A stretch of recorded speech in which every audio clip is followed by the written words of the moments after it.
క్రీస్తునందున్న ప్రియులకు ప్రేమతో వందనాలు తెలియజేయుచున్నాను. జూన్ నెల 30వ తేదీ 2025. ఈరోజు దేవుడు మనకు చేస్తున్న వాగ్దానం ఏమిటనగా కీర్తన గ్రంథము 29వ కీర్తన 11వ చరణం.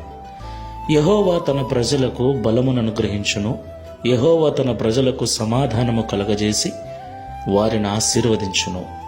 ఆమెన్. నా ప్రియమైన సహోదరి సహోదరులారా, ఈ లోకములో జీవిస్తున్న ప్రతి మనిషి కూడా యెహోవా దేవుని చేత ఆదాము హవ్వల నుండి వచ్చిన సంతానమే. ఇది ఎవరు నమ్మినా నమ్మకపోయినా సత్యం. అయితే ఈ లోకంలో ఉన్న వారందరూ దేవుని పిల్లలైనప్పటికీ ఆ దేవుడు ఎవరని గ్రహించి పరిశీలించి ఆ దేవుని లెక్కలో మనం ఉన్నందున మనం యెహోవాను దేవునిగా కలిగి జీవిస్తూ ఉన్నాం. ఆయనే మన సృష్టికర్త, ఆయనే మన నిర్మాణకుడు, ఆయన గొర్రెల మనం. దేవునికి మహిమ కలుగును గాక. అయితే ఈ లోకంలో ఆయన పిల్లలుగా జీవిస్తున్న మనకు సుఖ జీవితం ఏమీ లేదు. ఏదో నింద, ఏదో మాట, ఏదో అవమానము, ఏదో ఒక ఇబ్బంది, ఏదో ఒక అనారోగ్య పరిస్థితి ఎప్పుడూ వెంటాడుతూనే ఉన్నాయి. వీటికి తోడుగా అపవాది ఎప్పుడు మనల్ని దేవునికి దూరం చేయాలి అని, మన చేత దేవునికి అవమానం కలిగించే క్రియలు చేపించాలని గర్జించు సింహము వలె వాడు తిరుగుతూ ఉన్నాడు. ఏది ఏమైనప్పటికీ ప్రియులారా, దేవుడు తన ప్రజలను ఎన్నడూ చేయి వదిలిపెట్టడు. బలహీనంగా ఉన్న వారిని ఆయన బలపరిచే దేవుడై ఉన్నాడు.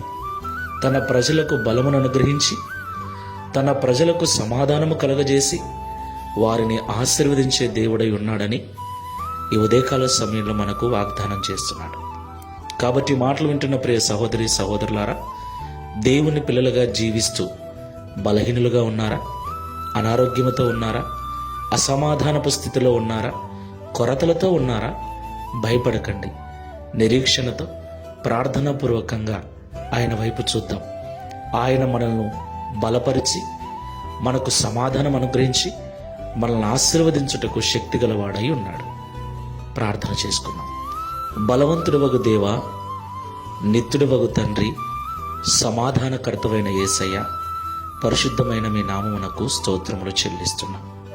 ప్రియ తండ్రి, ఈ లోకములో జీవిస్తున్న మమ్మలను మీరు గుర్తెరిగి ఏర్పరచుకొని మేము నిన్ను దేవునిగా నమ్మునట్లుగా మా మనోనేత్రములు తెరచి ఈరోజు మాకు దేవుడవుగా ఉన్నందుకు స్తోత్రాలు. అయితే నిన్ను నమ్మి జీవిస్తున్న మేము ఈ లోకంలో అనేక బాధలు వేదనలు పడుతూ ఉన్నాం.